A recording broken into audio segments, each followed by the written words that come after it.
This message is to the President of Iran, Mohammed Ahmadinejad. I hope I pronounced your name right. Forgive me if I didn't.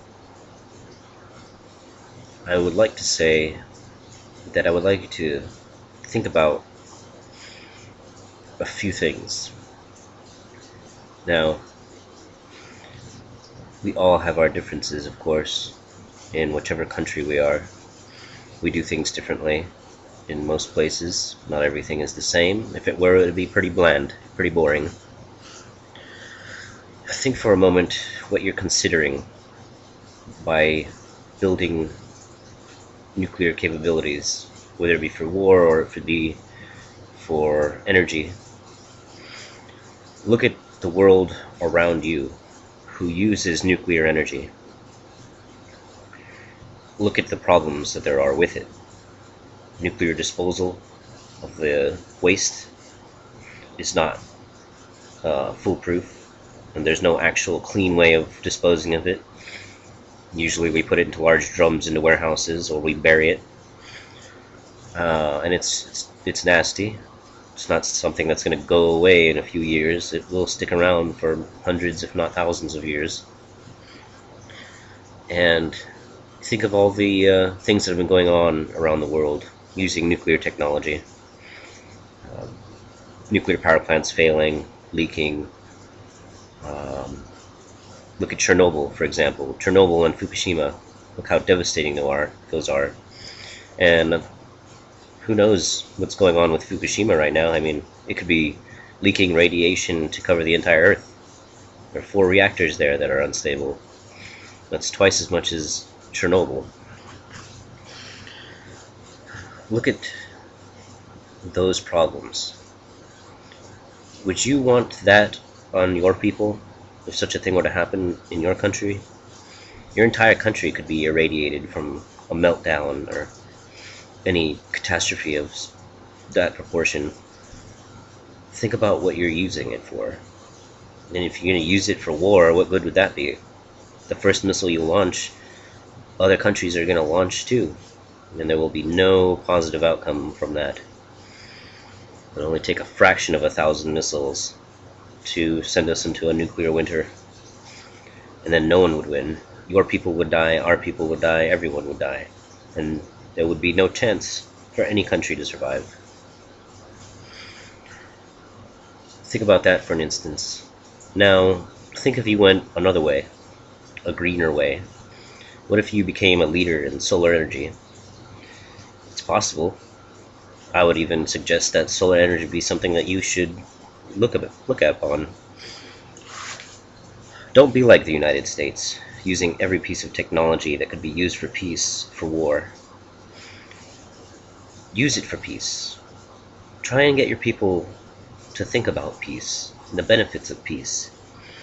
Peace is good for everyone, good for the economy. It's something that can help. Not only that, but if you became a country of peacefulness, that is known to be as peacefulness, then you would have the support of the entire world community in anything that would be done against you. Time and time again, it seems people learn to rise. And with the help of the internet, people are rising faster and evolving faster at a rate that is on par with our technology. Think about that for an instance. All the good that you could do. Now it's said that Israel is planning to attack, and that is unwise on their part. And if I could send a message to Israel, I would say that you are being unwise. You are supposed to be a nation of God-fearing men whom share a culture of religion that is on par with Christianity and Catholicism. Of course, there's an obvious difference in the beliefs. But What kind of God would want war, or to wish war upon his enemies? Even in the Torah and Quran, the devil and God speak to each other. They have conversations, but they never destroy each other. They never go after each other. They are both necessary at times for the people to see, to choose for themselves.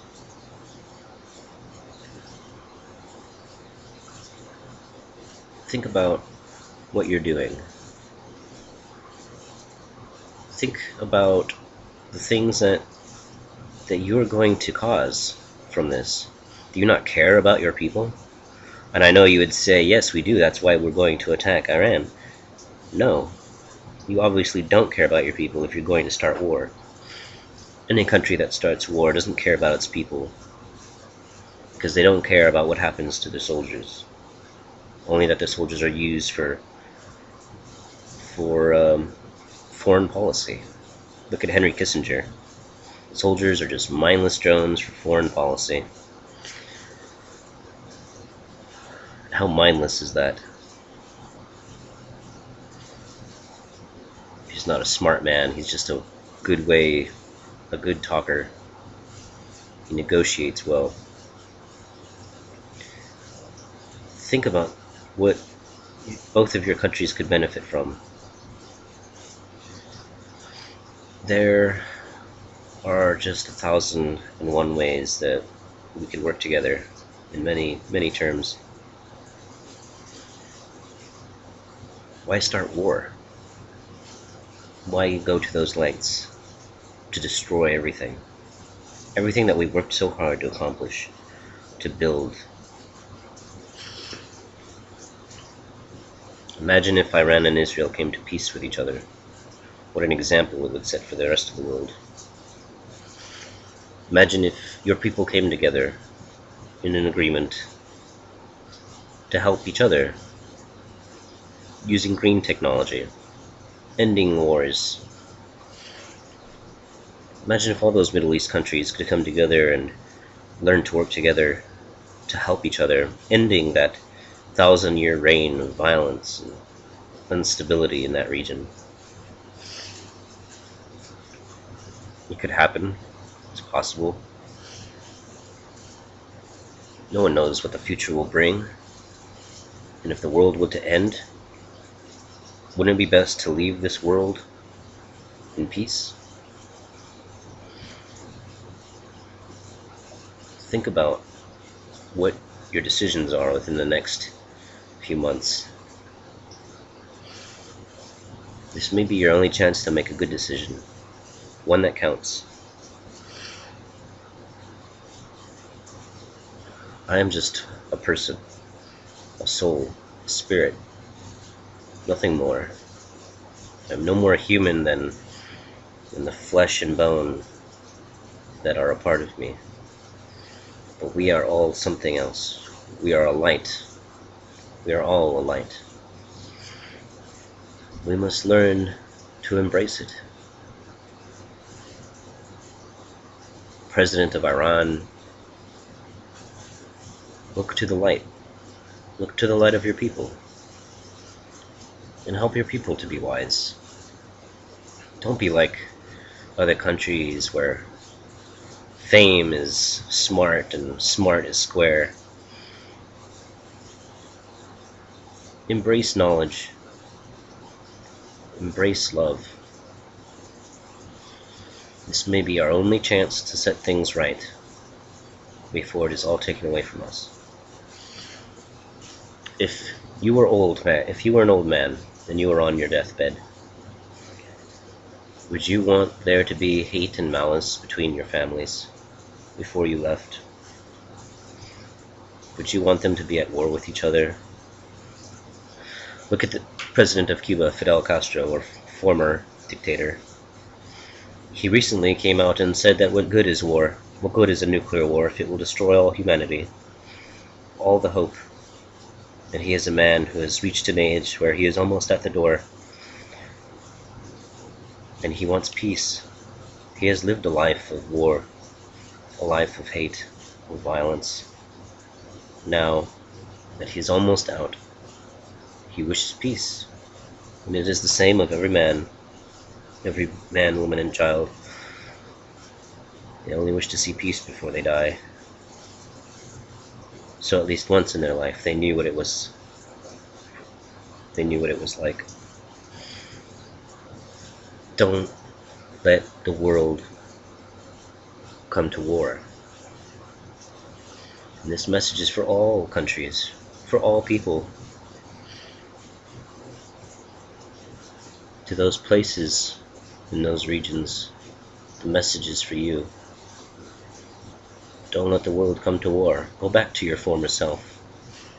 Go back to the way it was before. Be at peace with yourselves, with your peoples. Know what's best for them. Tear down those structures of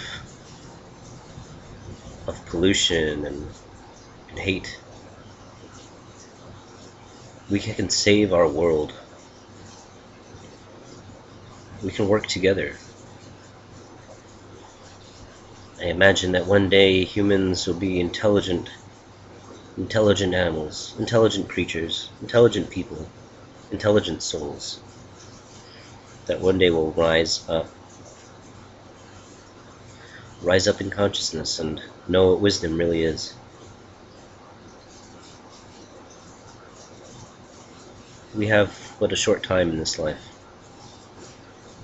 Nothing is forever. Why waste it on hate and greed? Why store up riches here on earth when they will not last? Make them free. Make wealth free. Make knowledge free. And we will store up many treasures in the next life. There are many things that we can do now. Many things that we can do now to save ourselves. Those countries, those leaders, learn from your people. Look how much they want to be in peace. Look how much technology has brought them closer together. Don't oppress them. Don't let that knowledge or technology go to waste. Tell them the truth. Let them know the truth. They can handle it.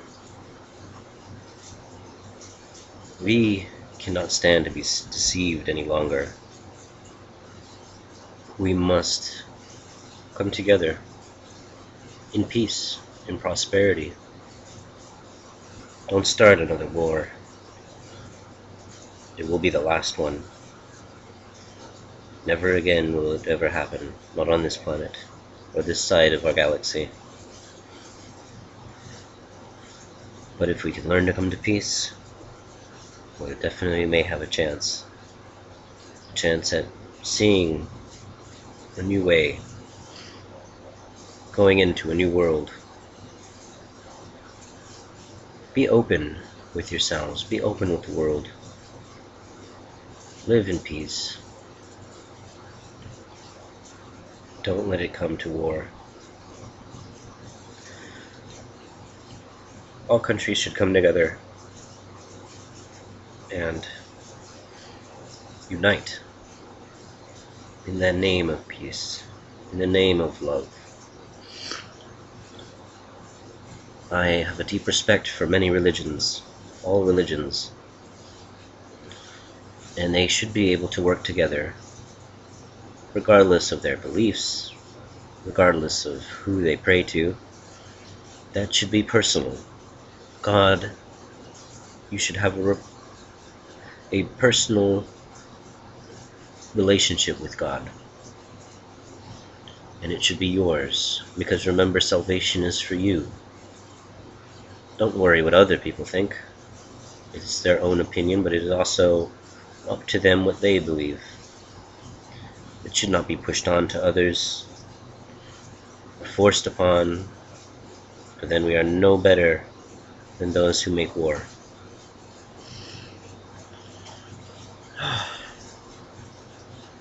I hope the best for humanity. Very much so. In the next few months, you have a chance Turn away from those illuminated ones, from those seeing eyes that pry. Don't look to them. They are not the answer, and they will not provide you with wealth, riches, or fame, or eternal life. They are deceiving, and they are meant to deceive. Turn away from them. The Illuminati order will end as it was meant to be ended, for they are not the ones that you think they are. They hide knowledge instead of set it free. They hide wealth instead of make it mass. They destroy life instead of give it. Turn away from their empty promises. You know the truth. Help the people. The people have the power. We have the power. Don't let this world fall into a dark age, for we are nearing a doorway, 2 doorways, one that leads to darkness and one that leads to light. You must choose. Everyone must choose. Come together. Come together. I pray for your countries, that you find wisdom, that you find an answer. An answer will be given to you if you ask the right question. But know this, if you choose a dark path, then that will be judgment. And you have made your choice. Make the right one. Make the one that counts the most. Love one another. I hope the best. May you be lifted up in your faith. May your God embrace you and give you wisdom. I hope you have an answer. I hope you find an answer soon. And I hope it is for the best of everyone and your peoples. May our God bless you. Goodbye.